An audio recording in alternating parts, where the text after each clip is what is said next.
This is Mr. Beck Does Your Homework, AP Physics Homework 5.2, question number 6. A light horizontal spring has a spring constant of 175 newtons per meter. So I know that my spring constant is 175 newtons per meter. A 2.29 kilogram block, well that's my mass, equals 2.29 kilograms, is pressed against the end of the spring, compressing the spring 0.106 meters. That's compressing the spring, that's x. 0.106 meters.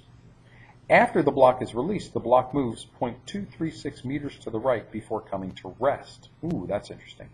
The acceleration of gravity is 9.81 meters per second. What is the coefficient of kinetic friction between the horizontal surface and the block? So here I'm going to start off with a compressed spring and a block. So at this point, I've got some energy that's stored in this system, where this block has some spring potential energy. So here it's potential energy due to spring. Once it's released, then it's going to slide, and then come to rest. So how much energy does it have here? Well, it can't fall, it's not moving, and there's not a compressed spring here. So here I know that my energy must equal 0.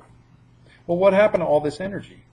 What happened was friction had a force on it. So as it was sliding, as it was zipping along, well, friction is going to be putting a force this way, so that's my force of friction, as this thing is moving with a velocity in this direction.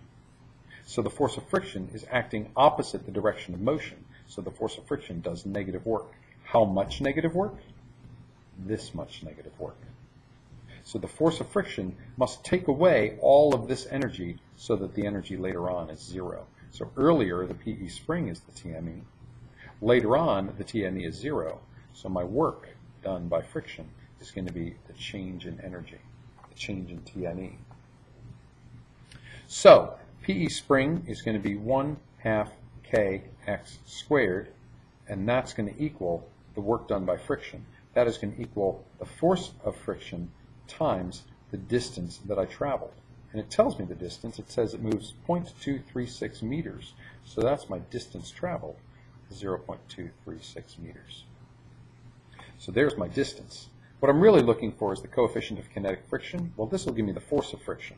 So if I take 1/2 kx squared, that's 1/2 of my k of 175 times my x of 0.106, 106.106 squared, equals my force of friction times my distance. Well, let me divide by distance, divided by 0.236. That'll give me my force of friction. Now I am looking for the coefficient of friction, and I know that's my force of friction divided by my normal force. Well, my normal force in this case is just going to be the same as the force of gravity, because this block has a normal force this way, and it has a gravitational force this way. And when it comes to rest, it doesn't have any other forces on it. So my normal force will equal my force of gravity. So it's going to be, that's my force of friction, and my normal force is going to equal the mass of the object times the acceleration of gravity.